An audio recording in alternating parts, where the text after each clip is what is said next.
Hello my dear students, आज हम बात करेंगे अगेन एक और एग्जांपल के बारे में जिसका सॉल्यूशन हम निकालेंगे यूजिंग ग्राफिकल मेथड। सो दोस्तों, इसके पहले वाले जो लेक्चर्स में हमने बात किया था कि step by step in depth समझा था कि किस तरह से एलपीपी मैथमेटिकल मॉडल का यूजिंग ग्राफिकल मेथड सॉल्यूशन निकालते हैं। हमने दो तरीके की जो सब मेथड्स है ग्राफिकल मेथड के उसके बारे में डिस्कशन किया था। एक है आईएसओ प्रॉफिट लाइन मेथड और दूसरी है एक्सट्रीम कॉर्नर पॉइंट मेथड। दोस्तों, ये दो मेथड का यूज करके आप ग्राफिकल मेथड से किसी भी एलपीपी मैथमेटिकल मॉडल का जिसके अंदर सिर्फ दो डिसीजन वेरिएबल एग्जिस्ट हो वैसे एलपीपी मॉडल का आप आसानी से सॉल्यूशन निकाल सकते हैं। लेकिन अगर बात की जाए जीटीयू एग्जाम के बारे में तो कई बार जीटीयू कुछ ऐसे एग्जाम्पल पूछ लेती है जिससे अगर स्टूडेंट्स ने ग्राफिकल मेथड की इस तरह के एग्जाम्पल की प्रैक्टिस नहीं की है तो उनको आगे जाके दिक्कत होगी, काफी सारे प्रॉब्लम का सामना करना पड़ेगा ड्यूरिंग द एग्जाम। सो ऐसा आपके साथ ना हो इसलिए मैं एक ऐसा एग्जांपल लेके आया हूं जो आपको काफी यूजफुल होगा in the view point of exam. तो आइए शुरू करते हैं आज का ये एग्जांपल।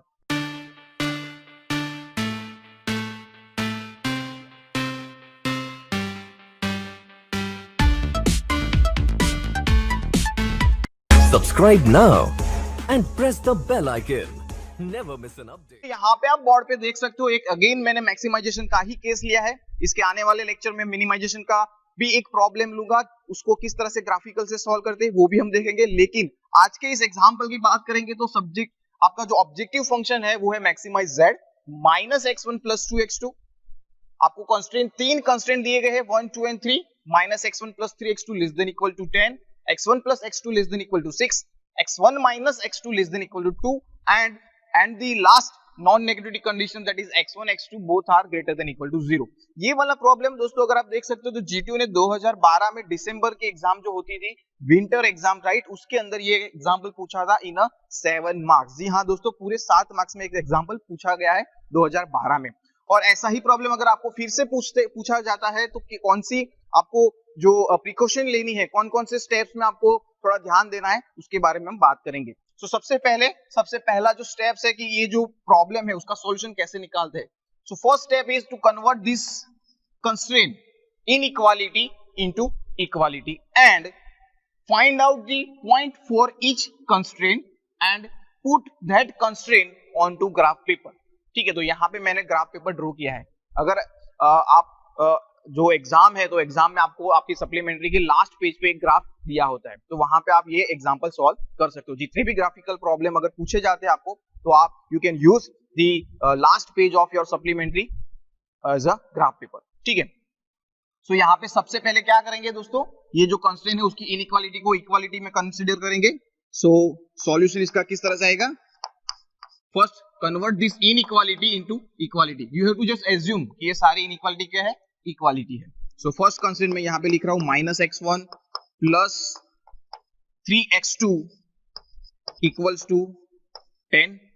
ठीक है, देन सेकंड वन में यहां पे लिखूंगा x1, ये फर्स्ट कंस्ट्रेंट हुआ, ये सेकंड कंस्ट्रेंट मेरा x1 plus x2 equal to 6 and third one is x1 minus x2 equals to 2 right. So this is our first step. सबसे पहला स्टेप, सभी कंस्ट्रेंट जो है, जितने भी कंस्ट्रेंट है, 2 है, 3 है, 5 है, 10 है, 15 कंस्ट्रेंट है, सभी को जो इनइक्वालिटीज है उसको हम इक्वल टू कंसीडर करेंगे कि all the constraint inequality should be equal to. ठीक है, सो सभी को मैंने 3 थे, तीनों को मैंने क्या किया, इक्वल टू कंसीडर किया। नाउ ये जो कंस्ट्रेंट है उस कंस्ट्रेंट को हमें यहाँ पे ग्राफ पेपर पे शो करना है, रिप्रेजेंट करना है।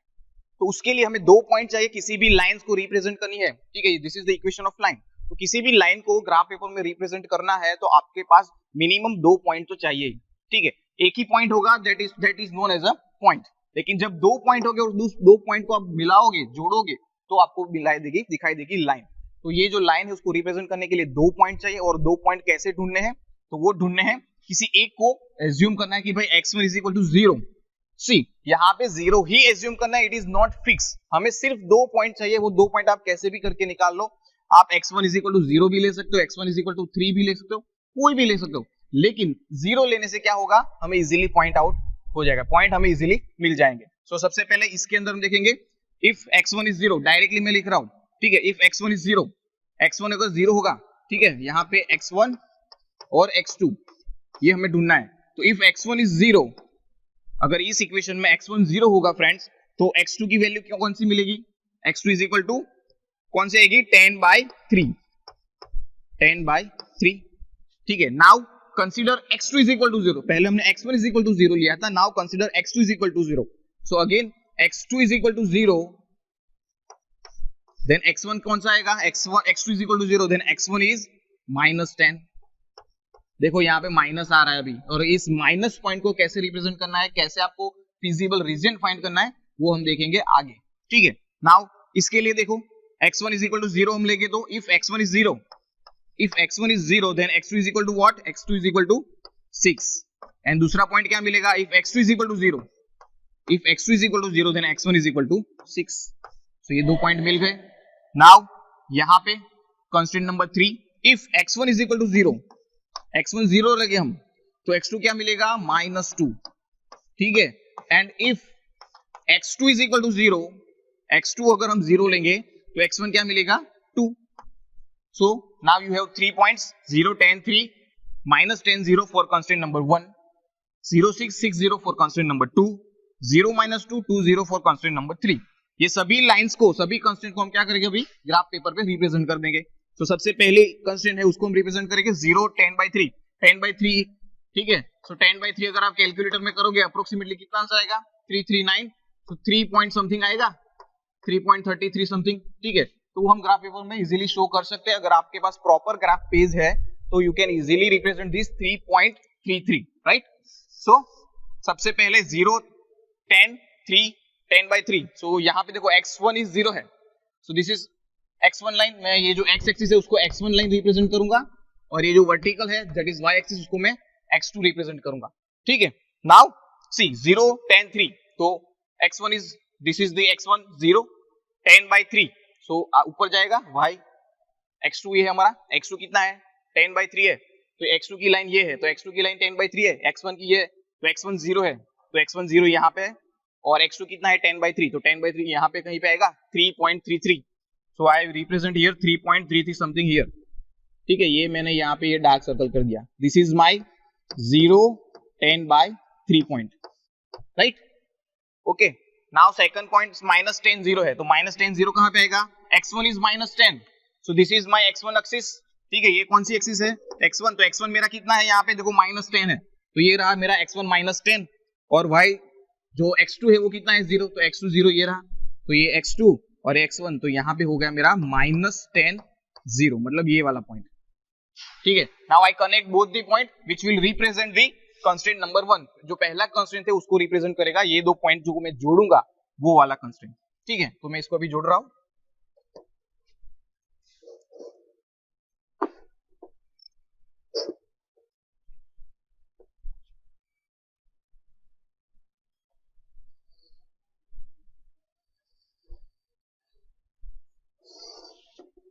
ठीक है, इसको लाइन को थोड़ा आपको फर्स्ट क्वाड्रेंट के अंदर लंबा खींचना है, क्योंकि हमारे जितने भी प्रॉब्लम्स होंगे सभी प्रॉब्लम आपके फर्स्ट क्वाड्रेंट में ही आएंगे। ठीक है, उसके बाहर नहीं जाएंगे। सो मैंने इसको खींच लिया है यहाँ पे। ठीक है, so this is my constraint number 1, तो यहाँ पे मैं 1 कर रहा हूँ। ठीक है, 1, this is my constraint number 1 line, right. Now second 0, 6, 6, 0, काफी आसान है, दोनों पॉजिटिव है, तो एक यहाँ पे आएगा, दिस इज माय, क्या आएगा ये?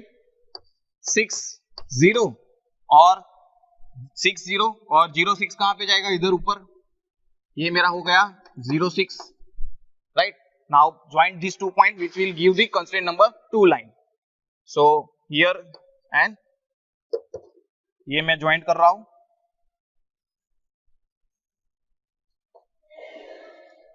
राइट।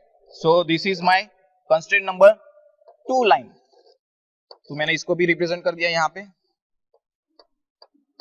ठीक है, so this is my constraint number 2, right. So आपको देख सकते हो यहाँ पे कंस्ट्रेंट 1 और कंस्ट्रेंट 2 दोनों रिप्रेजेंट हो गए। Now constraint number 3, 0, -2, 2, 0। So x1 is 0, x2 is -2, तो x1 इज 0, ये हमारी x1 की लाइन है वो 0, और x2 कितना है? -2, तो ये -2 यहाँ पे है। सो 0, -2, सो यहाँ पे एक पॉइंट हमने मार्क किया, then 2, 0, so 2, x1 is 2, so this is our x1 line, 2 is here, so this is 0, 2, and x2 is 0, सो ये एक हमारा पॉइंट यहाँ पे मिल जाएगा, ये हमें मिलेगा 2 0. So now we have 0 minus 2 and 2 0. Connect these 2 points, which will gives the one more line. So इसको मैं कनेक्ट कर रहा हूं.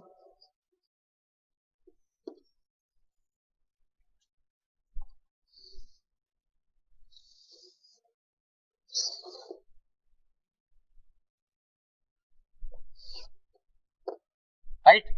So here this is our constraint number 3 line. Okay, so we completed the first step. जितने भी constraint थे सभी constraint के 2 पॉइंट्स हमने निकाले.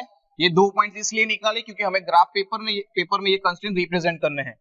Now we represent all the 3 constraint, constraint number 1, constraint number 2 and constraint number 3. Right?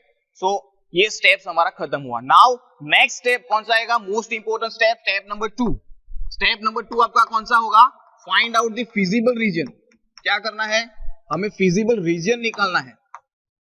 Find out the feasible region. तो feasible region कैसे निकालना है, that is the question mark. सबसे पहले समझते हैं फिजिबल रीजन क्या था. फिजिबल रीजन मतलब एक ऐसा area in a graph paper, the common area of all constraint. यहाँ पे जितने भी कितने कंस्ट्रेंट है? 3 है. तो the common area of all constraint is known as the feasible region. Again feasible region की अगर आपको कोई डेफिनेशन पूछे कि भाई what do you mean by feasible region, so feasible region मतलब क्या? The common area of all the constraint, common area of all the constraint, that area is known as the feasible region, right? So ये feasible region सभी का common area है. कैसे निकालेंगे common area? तो यहाँ पे दिक्कत होती है स्टूडेंट्स को, क्योंकि देखो आप देखो ये सेकंड क्वाड्रेंट में भी ये लाइन जा रही है, यहाँ पे ये देखो ये थर्ड क्वाड्रेंट में भी जा रही है, फोर्थ क्वाड्रेंट में भी है, right? This is in a first quadrant. So कैसे आइडेंटिफाई करना है? So to identify the feasible region ढूंढने के लिए आपको जो कंस्ट्रेंट थे उस कंस्ट्रेंट की इनइक्वालिटी को चेक करना है. क्या करना है? ये इनइक्वालिटी को चेक करना है. तो कंस्ट्रेंट नंबर 1 जो सबसे पहला कंस्ट्रेंट था ये वाला, ठीक है, तो उसकी इनइक्वालिटी देखो लेस देन है, सेकंड की भी लेस देन इक्वल टू है, थर्ड की भी क्या है? Less than equal to. मतलब तीनों कंस्ट्रेंट की inequality less than equal to है. और जब लेस देन इक्वालिटी हो, ठीक है, किसी भी कंस्ट्रेंट की inequality less than equal to हो, तो आपको जो फिजिबल रीजन है वो टू दी ओरिजिन लेना है. To the origin. ओरिजिन मतलब जो 0 0 पॉइंट रहते हैं वहां, यहाँ पे सेंटर पे, ठीक है. और अगर ग्रेटर देन इक्वल टू होती है तो फार फ्रॉम ओरिजिन, ठीक है. अगर लेस देन इक्वल टू होती है कंस्ट्रेंट की इनइक्वालिटी तो आपको टू दी ओरिजिन की और का एरिया लेना है, ठीक है. तो फॉर एग्जांपल मैं ये सेकंड कंस्ट्रेंट की बात कर रहा हूं. ये सेकंड कंस्ट्रेंट की x1 + x2 less than equal to 6, और यहाँ पे मैंने ये रहा हमारा second constraint, right? This is my second constraint. तो उसकी inequality less than equal to है, तो इन दैट केस हमें क्या करना है? टू दी ओरिजिन लेना है. मतलब ये जो लाइन है उससे ओरिजिन की और का एरिया. तो यहाँ पे लाइन कौन सी आएगी? Downward direction. कौन सी आएगी? देखो मैंने यहाँ पे रिप्रेजेंट कर दिया है, ठीक है. द फिजिबल रीजन ढूंढने के लिए, ठीक है, फिजिबल रीजन ढूंढने के लिए कॉमन एरिया ढूंढना है सभी कंस्ट्रेंट का. तो इस कंस्ट्रेंट नंबर 2 का एरिया किस तरफ जा रहा है? तो डाउनवर्ड. और डाउनवर्ड क्यों लिया है? क्योंकि उसकी inequality less than equal to है. अगर ये इनइक्वालिटी, ये वाली inequality greater than equal to होती तो ये मैंने जो दो लाइन नीचे की ओर बनाए वो किस तरफ चले? ऊपर की तरफ चले जाते, राइट? बट यहाँ पे लेस देन है, सो मैंने उसको नीचे की ओर रखा है. टू दी ओरिजिन, देखो ये ओरिजिन की तरफ जा रहा है, राइट? नाउ फर्स्ट कंस्ट्रेंट का हम निकालते हैं. First constraint -x1 + 3x2 less than equal to 10. तो फर्स्ट कंस्ट्रेंट कौन सा है हमारा? ये वाली लाइन देखो. तो यहाँ पे दिक्कत होती है. अब यहाँ पे किस तरफ आएगा? नीचे की ओर आएगा, ऊपर की ओर जाएगा? कैसे डिसाइड करना है? ठीक है, तो देखो इसके अंदर क्या करेंगे हम? सीधा सिंपल सा ये जो कंस्ट्रेंट है, ठीक है, ये वाला कंस्ट्रेंट, फर्स्ट कंस्ट्रेंट, उसको किस साइड ड्रॉ करना है? मतलब यहाँ से नीचे की ओर बनाएंगे या ऊपर की ओर बनाएंगे? अगर दिक्कत होती है तो देखो यहाँ तो नीचे की ओर ही आएगा, क्योंकि इस लाइन से हम ओरिजिन की ओर मतलब इस साइड जाएंगे, इस साइड जाएंगे ना, ये लाइन से नीचे की ओर. क्यों? क्योंकि अगर लेस देन इक्वल टू है तो हमें ओरिजिन की ओर जाना है, तो लाइन से ओरिजिन की ओर जा रहा है, ठीक है. तो ये हमें पता चल गया. फिर भी अगर आपको पता नहीं चलता तो इस पॉइंट के एक पॉइंट ऊपर लेना है, मतलब इस लाइन के एक पॉइंट ऊपर लेना है, दूसरा पॉइंट नीचे से लेना है. तो देखो यहाँ पे 11 आएगा, 10 से आगे -11 0, ठीक है. यहाँ पे 9 0 है पीछे की ओर. तो इस लाइन के ऊपर का एरिया कौन सा हुआ? -11 0. नीचे का कौन सा हुआ? -9 0, ठीक है. तो इस कंस्ट्रेंट में आपको क्या करना है? -11 0 रखो सबसे पहले. तो -11 तो प्लस हो गया 11 plus 0, so 11 is less than 10, that is wrong. मतलब ये ऊपर वाला जो पॉइंट है वो क्या हुआ, रॉन्ग हुआ। क्या किया मैंने, इस लाइन के ऊपर का एक पॉइंट लिया, इस लाइन के नीचे का पॉइंट ले रहा हूं।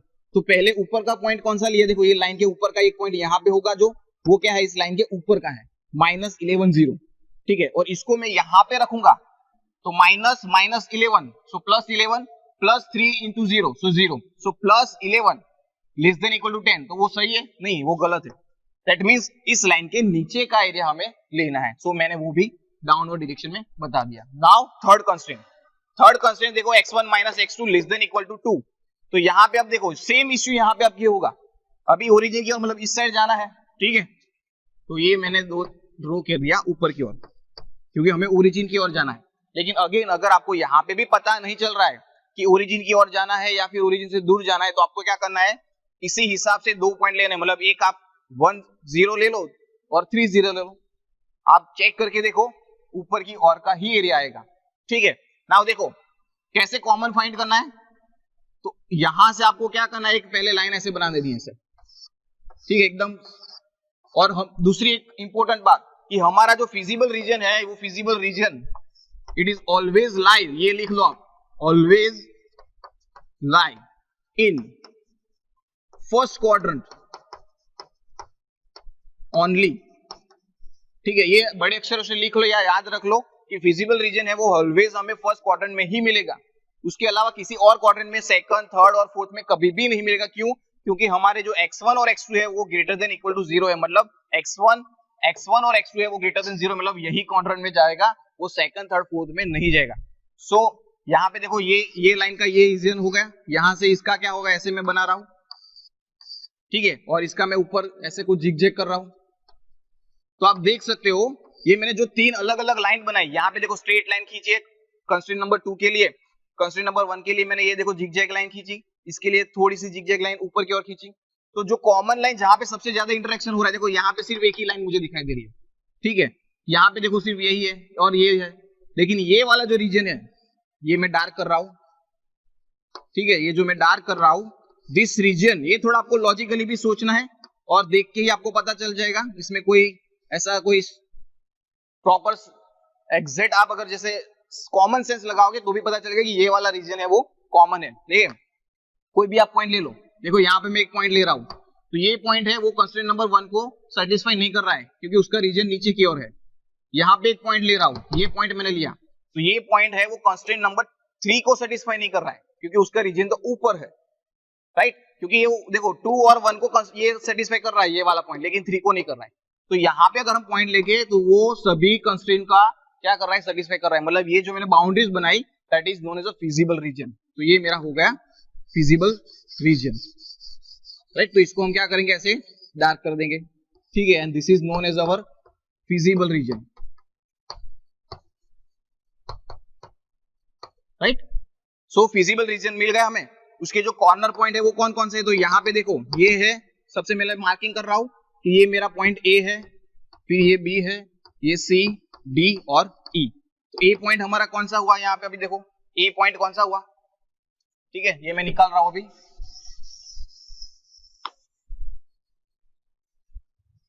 ठीक है। We have 5 points A, B, C, D और ई। ए पॉइंट हमारा है 0 0, that is corner point of this feasible region. सबसे पहला ए पॉइंट कौन सा हुआ, 0 0। ये बी पॉइंट कौन सा है, 2 0, बी पॉइंट है हमारा 2 0। सी पॉइंट कौन सा है, तो वो आप देखो यहाँ पे देख सकते हो, इसको ऐसे रख के आप ग्राफ पेपर में चेक कर सकते हो, राइट।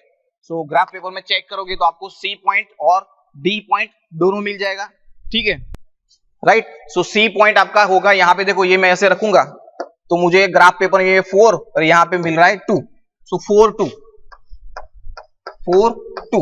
डी पॉइंट है वो मेरा हो जाएगा 2 4 2 4, ठीक है। एंड ई पॉइंट हमें मिलेगा यहाँ पे 0 10/3। So now we got the corner point. ये सारे कौन से है, ये मेरे है corner point of feasible region, corner point of feasible region, right. So यहां तक हमें कॉमन रखना है, this is the common. Now the sub method of the graphical method, सबसे पहले सब मेथड तो वो कौन सी थी, वो थी extreme corner point method, extreme corner point method.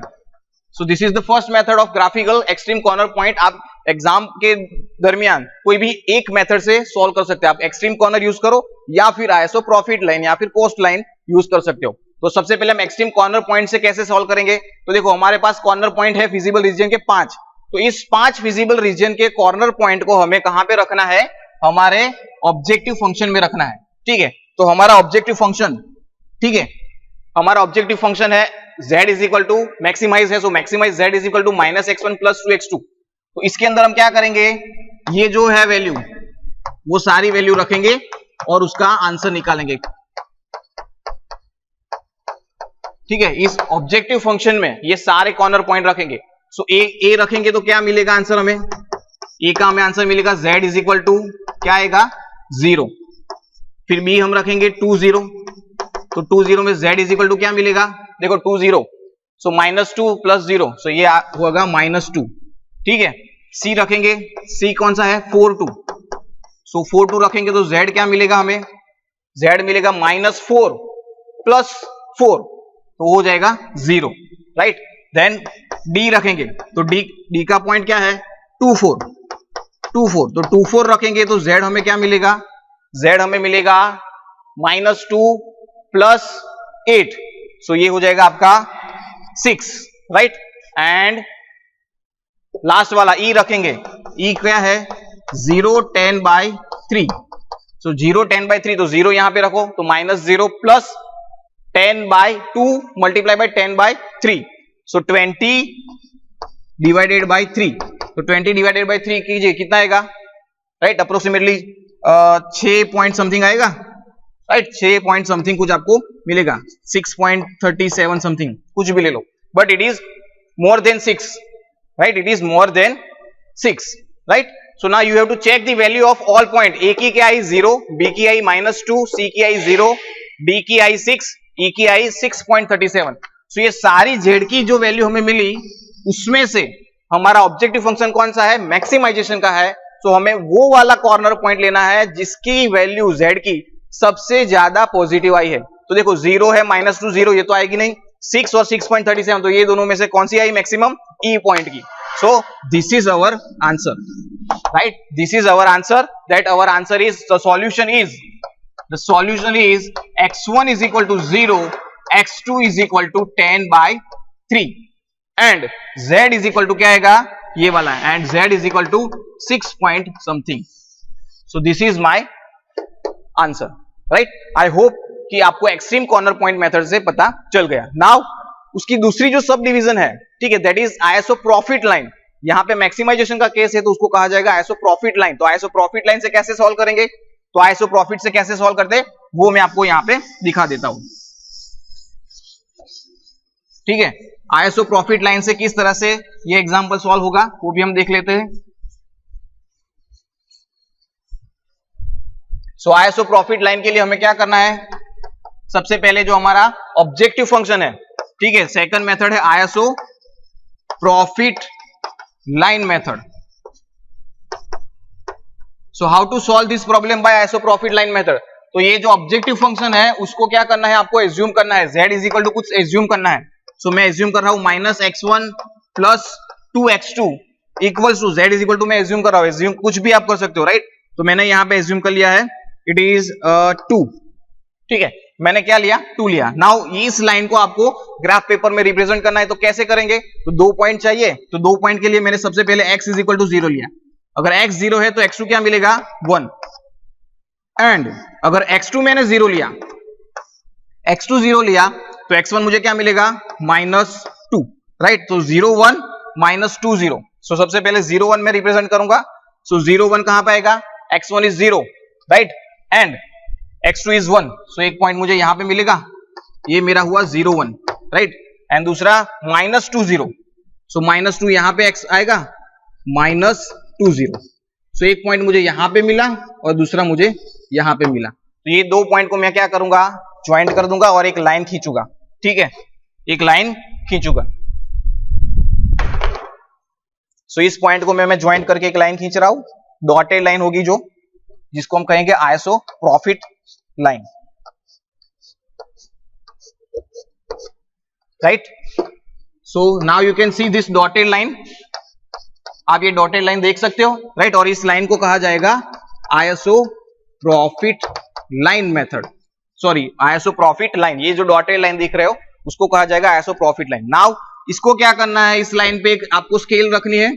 उस स्केल को सबसे पहले ओरिजिन पे ले जाना है पैरेलली, जैसे ये है उसको मैंने क्या किया, देखो पैरेलली मैं ले रहा हूं ओरिजिन के ऊपर। और ओरिजिन के ऊपर ले जाने के बाद, राइट, ओरिजिन के ऊपर ले जाने के बाद आपको क्या करना है, इसको ओरिजिन से पैरेलली आपको क्या करना है, पैरेलली खींचना है, ठीक है। देखो इसको मैं इसी तरह से पैरेलली, देखो डाउनवर्ड जाओ या ऊपर जाओ, लेकिन हम क्या जाएंगे, ऊपर की ओर जाएंगे क्योंकि मैक्सिमाइजेशन का केस है। सो मैक्सिमाइजेशन केस के हम ऊपर जा रहे हैं, उसको पैरेलली ले रहे हैं। तो सबसे पहले देखो ये वाला पॉइंट टच हुआ, फिर आगे जाके देखो ये वाला पॉइंट डी पॉइंट टच हुआ, और एंड में इस लाइन को आप देख सकते हो कौन सा, ये देखो ये जो फिजिबल रीजन हमने निकाला था उस रीजन का सबसे लास्ट पॉइंट ई है, वो ई पॉइंट इस लाइन को टच हो रहा है। इस स्केल को क्या है, देखो सबसे पहले ये वाला पॉइंट टच हुआ, बाद में डी पॉइंट टच हुआ और लास्ट में ई। मतलब ये जो आइसोप्रोफिट लाइन है उसको हम पैरेलली जब खींचेंगे तो लास्ट पॉइंट कौन सा टच हो रहा है, ई point, right. Last point touch हो रहा है वो है ई पॉइंट। ई पॉइंट है वो इस आइसोप्रोफिट लाइन को, राइट, जब हम पैरेलली खींचेंगे तो उसको लास्ट में ई वाला पॉइंट टच हो रहा है। So that is our answer according to isoprofit line method. और आंसर अगर हमारा ई है तो ई का पॉइंट कौन सा था, वो था 0, 10/3। So our answer is x1 is equal to 0, x2 is equal to 10/3 and z is equal to 6 point something, right. आप कैलसी में वो काउंट कर सकते हो, you can easily find out this answer. So this is all about this example. थोड़े precaution रखने, line के ऊपर का एरिया आएगा, लाइन के नीचे का एरिया आएगा। अगर वो आपको नहीं पता तो जिस तरह से मैंने मेथड आपको एक्सप्लेन की, एक पॉइंट ऊपर का ले लो, एक पॉइंट नीचे का ले लो, और आपको जो कंस्ट्रेंट है उसके अंदर रख दो, you can easily find out the area कि लाइन के ऊपर का एरिया आएगा या फिर नीचे का आएगा, right. So this is all about this example. कुछ भी क्वेरी आप मुझे कमेंट बॉक्स में पूछ सकते हो। आज के लिए बस इतना ही रखते हैं, मिलते हैं नई वीडियो के साथ, तब तक के लिए धन्यवाद, थैंक यू।